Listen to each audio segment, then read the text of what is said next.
Hello दोस्तों, स्वागत है आप सभी का आपके अपने YouTube चैनल व्हाइटफिश एग्जाम पर। तो दोस्तों मेरा नाम है साजिद और दोस्तों आज फिर मैं हाजिर हूँ आपके सामने एक नई क्लास के साथ।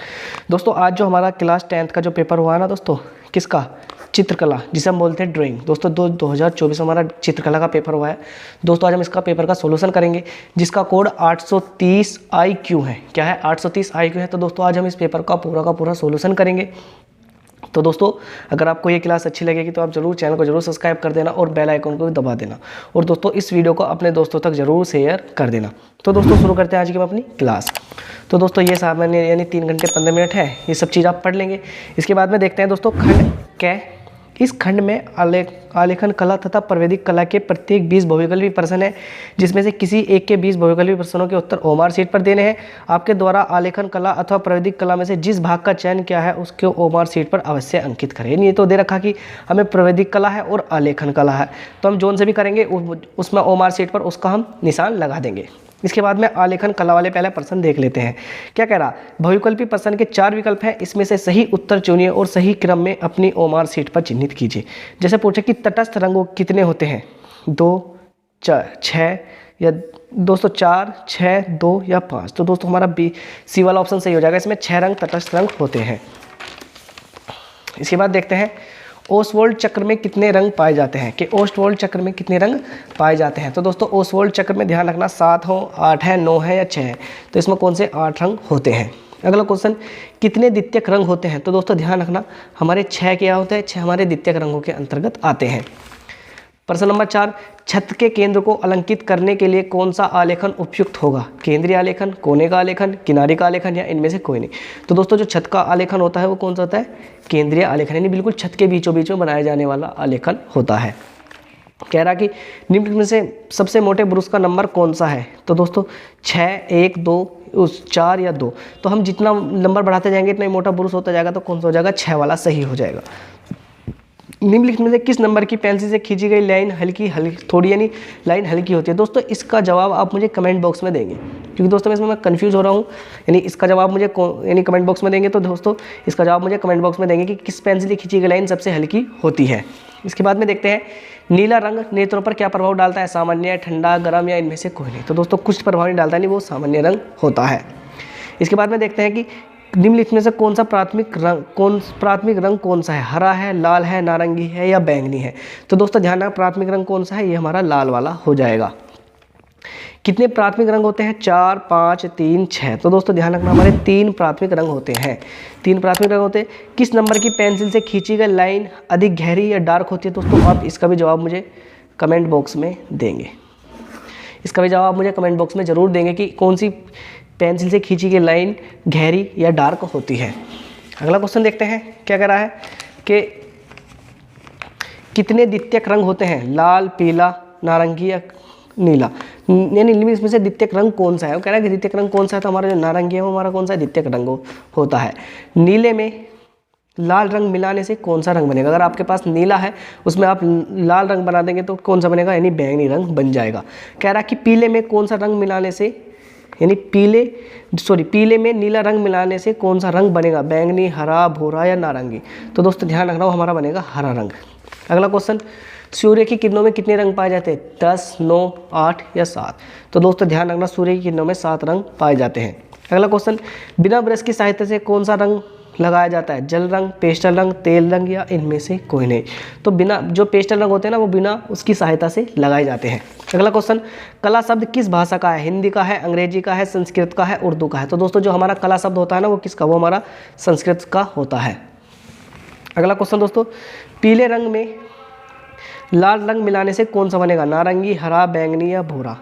तो दोस्तों ध्यान रखना हमारा कौन सा बनेगा, वो हमारा नारंगी बनेगा। अगला क्वेश्चन, भारत का राष्ट्रीय ध्वज है एक वर्णीय, वर्णहीन, बहुवर्णीय, इनमें से कोई नहीं। तो हमारे तिरंगे में हमें पता है कि लाल है, सफ़ेद है, हरा है, नीला है, तो कौन सा रहेगा, बहुवर्णीय। बहुवर्णीय का मतलब बहुत सारे रंगों से बना हुआ।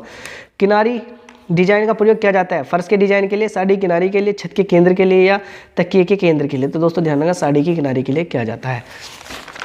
इसमें देखते हैं दोस्तों अगला वाला प्रश्न, यानी प्रश्न नंबर 20 क्या कह रहा है कि आकृतियों की पुनरावृत्ति करने के लिए किस पेपर का प्रयोग किया जाता है, चार्ट पेपर का, साधारण पेपर का, ट्रेसिंग पेपर का या कॉटेज पेपर का। तो दोस्तों ध्यान रखना उसमें ट्रेसिंग पेपर का प्रयोग किया जाता है।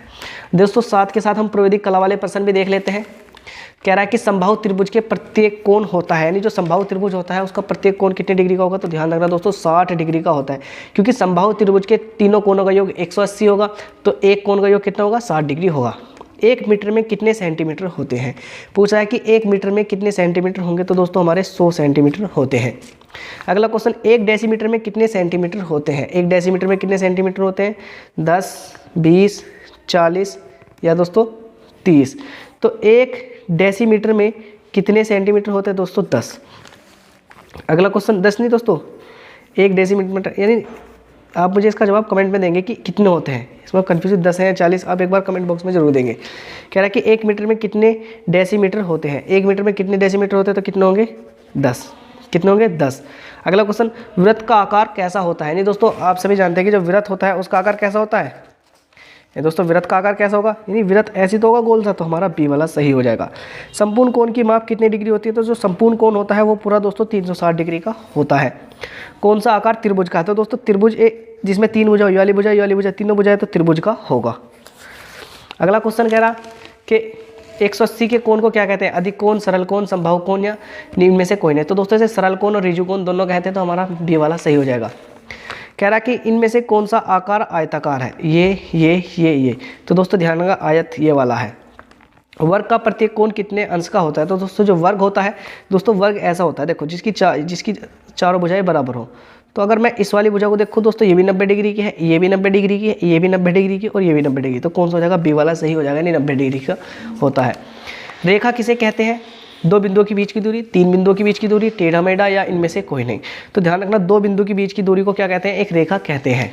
क्या कह रहा, मापनी में पहले बड़े भाग पर क्या लिखा जाता है, 0, 1, 6 या कुछ नहीं, तो दोस्तों 1 लिखा जाता है। अगला क्वेश्चन, समकोण कितने अंश का होता है, 90 का, 60 का, 45 का, 120 का, तो दोस्तों जो समकोण होता है हमेशा 90 डिग्री का होता है। कह रहा है यदि एक वृत्त में त्रिभुज बनाया जाता है जिसका एक कोण 90 डिग्री का है, तो दूसरे कोणों का योग कितना अंश का होगा, तो दोस्तों अगर एक त्रिभुज है, हमें पता है कि त्रिभुज के तीनों कोण होंगे, कितना होगा, 180 डिग्री, उसमें कह रहा है कि एक कोण ही 90 डिग्री का रख दिया, तो 0, 9 में से 8 गए, 9 बचे, यानी 1,018 में से 9 गए, 9 बचे, तो कितना अंश का बचेगा, 90 अंश का बचेगा। कह रहा यदि 60 डिग्री के कोण में एक कोण 30 का है, तो दूसरा कोण कितना होगा, दोस्तों अगर आपके पास 60 डिग्री है, इसके 60 डिग्री का 2 कोण है, एक कोण तो हमारा 30 का हो गया, तो दोस्तों दूसरा कोण कितना का बचेगा, दूसरा कोण 30 का बचेगा, क्योंकि 30 मिलाएंगे जब भी तो 60 बनेगा। 18वां का सवाल, 16वां, वर्ग की चारों भुजाओं की माप कैसी होती है, छोटी छोटी, चारों भुजाएं बराबर होती है, आमने सामने की भुजाएं बराबर होती है, इनमें से कोई नहीं, तो दोस्तों ध्यान रखना वर्ग क्या होता है, जिसकी चारों भुजाएं क्या होंगी हमारी, बराबर, तो चारों भुजाएं बराबर, यानी बी वाला ऑप्शन सही हो जाएगा। इसके बाद देखते हैं प्रश्न नंबर 17, गहरी डायरेक्ट लाइन खींचने किस नंबर की पेंसिल का प्रयोग करते हैं, तो दोस्तों वो भी पेंसिल वाला आ गया, तो आप इसका जवाब मुझे कमेंट बॉक्स में देंगे। यदि एक वृत्त में एक कोण 120 का है, तो दूसरा कोण कितने अंश का होगा, यानी यदि एक वृत्त में एक कोण 120 डिग्री का है, दोस्तों क्या कह रहा, यदि एक वृत्त में एक कोण 120 डिग्री का है, तो दूसरा कोण कितने डिग्री का होगा, तो दोस्तों ध्यान रखना कि यदि एक वृत्त में एक कोण 120 डिग्री का है, तो दूसरा कोण कितने डिग्री का होगा, दोस्तों एक वृत्त है, इसमें एक कोण हो गया, कहीं भी एक कोण बना दिया, यानी एक कोण 120 डिग्री का है, तो टोटल कोण कितने डिग्री होगा, 360 डिग्री का, तो एक तो 120 डिग्री का हो गया, तो किसे घटा दो, 0, 6 में से 2 गए, 4, 2 में से 1 गया, 3 में से 1 गया, 2, तो कितना होगा, 240 डिग्री का हो जाएगा। हल्की लाइन खींचने के लिए किस नंबर की पेंसिल का प्रयोग करते हैं, दोस्तों इसका जवाब आप मुझे कमेंट बॉक्स में देंगे, पेंसिल वाला है। समबाहु त्रिभुज किसे कहते हैं, जिसकी तीनों भुजाओं से बने अंतःकोण बराबर हो, समबाहु त्रिभुज जिसकी तीनों भुजाएं बराबर हो, उसके बने कोण भी यानी बराबर होंगे। देखो खंड ग में प्राकृतिक दृश्य चित्रण है, यानी दी गई ड्राइंग शीट पर 20 गुना 25 सेंटीमीटर, 20 गुना 25 सेंटीमीटर का मतलब 20 ऐसे लेना, 25 ऐसे लेना, तो क्या बनेगी हमारी, ये दोस्तों हमारी बनेगी एक आयत।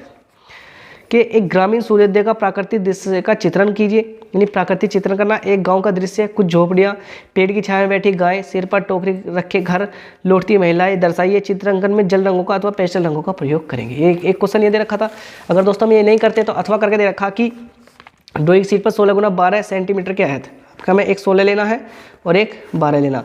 16 गुना 12 सेंटीमीटर के आयत में पूर्ण मौलिक इकाई वाला आलेखन बनाइए। फर्श के मध्य भाग के कमल के पुष्प, पत्तियां, कलियां और तितलियों की सहायता से एक आलेखन की रचना कीजिए।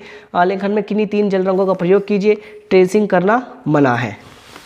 ट्रेसिंग करने का मतलब जो ट्रेसिंग पेपर होता है ना वो इस पे लाना नहीं है।